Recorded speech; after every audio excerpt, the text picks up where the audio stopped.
The children read books in the library.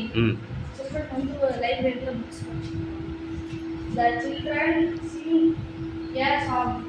Children வந்து பாட்டு பாடினாங்க. The children play in the playground. Playground வந்து run லைப்ரரியில படிச்சிருக்காங்க. The children read books in the library. Okay. The children read books in the library. Children வந்து லைப்ரரியில books படிச்சாங்க. The children sit in the classroom. Children வந்து classroom உட்கார்ந்து. The children play in the playground. Children வந்து playground விளையாடுறாங்க. What's the answer?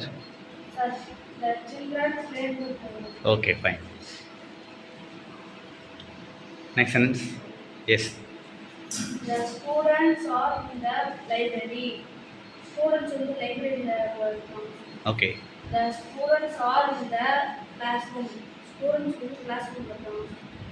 The students are in the laboratory. Okay.